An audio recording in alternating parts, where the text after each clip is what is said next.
Sir Keir Starmer has unveiled a new police capability to address violent disorder in England, labelling those responsible a tiny, mindless minority. Recent incidences of unrest in London, Hartlepool and Manchester prompted a meeting with police chiefs in Downing Street. And let me be clear, the meeting this afternoon was not about pointing the finger of blame. That is not how this government of service conducts its business, because it doesn't work. Rather, this was a meeting to pull together our response, a response both to the immediate challenge, which is clearly driven by far-right hatred. Well, yesterday, a judge named the teenager charged in connection with the stabbings on Monday as 17-year-old Axel Ruder Cabana. 3 children were killed during the attack. That's as 2 other girls who were injured have now left hospital. Let's talk to former Scotland Yard detective Peter Bleksley. Morning to you, Peter. I mean, what do you make of this violent disorder unit? I mean, is it necessary for something to be done? Well, some serving police officers were asking the question last night, where are these officers going to come from? Because as things stand, there simply aren't enough police officers to attend to the level of calls and crimes that are already being reported to the police. So perhaps this is yet another good idea in theory, but perhaps less easy to put into practice. Peter, why do you think we had this, or the Prime Minister had this meeting yesterday and not after any of the previous riots we've seen this summer? Well, of course, after Southport and then Hartlepool and then London, there was more of a concentration of those events than there had been, for example, on the sort of sporadic rioting that we saw in Hare Hills. There was clearly a lot of concern that this could spread even further around the UK. And I'm very pleased this morning that I'm not discussing with you further violence and further injuries to police officers. But there are many reasons for this rioting. It's complex. Of course, if you want to kick down somebody's front garden wall to throw a brick at police officers, then you are an absolute fool.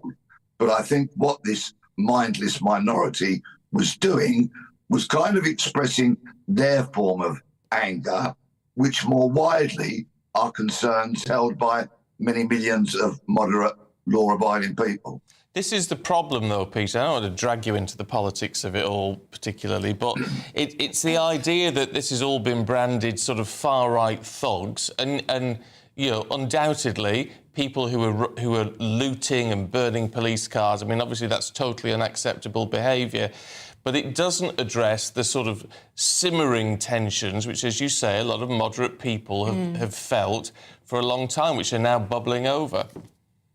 Absolutely. To harbour concerns about the rise of Islam in the UK, for example, does not make you Islamophobic. Far from it. Likewise, to harbour concerns about unfettered illegal immigration into the UK does not make you racist. And if you harbour concerns about both of those things, that does not automatically label you as being far right.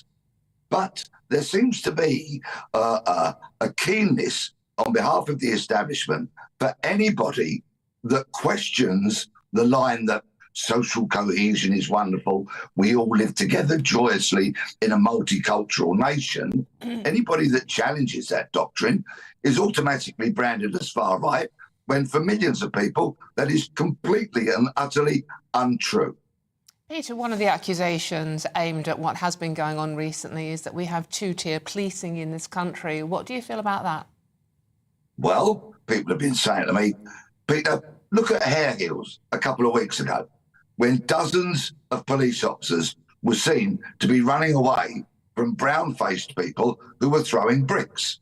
Then compare that with London a couple of nights ago, when many older white people were being slammed into the road and the pavements by police officers in full public order kit, the crash helmets and the such like. Isn't that inconsistent policing? Well, of course, it's delivered by 2 different police services in 2 different parts of the country, so perhaps it's not surprising that there are inconsistencies. but people are questioning this. And the whole phrase, two-tier policing, is becoming woven into the everyday language that people use when they're discussing our police services. But is there some hope in what Keir Starmer announced that perhaps, you know, whatever's triggered it and how people feel about that, perhaps it will bring in a more equal level of policing, if you like? Possibly, and I always believe in hope.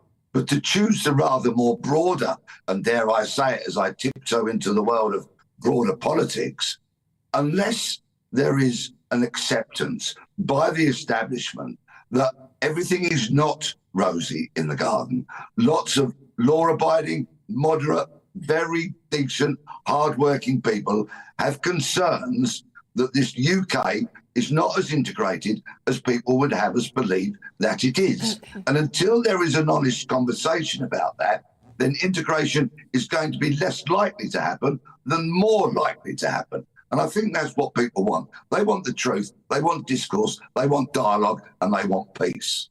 OK. Peter, good to see you. Thank you very much indeed. Isn't it interesting that it's about, and it feels like very dangerous territory for us as broadcasters to even sort of dip your toe into. But actually, then there does need to be, as difficult as it may be, an honest conversation about these issues.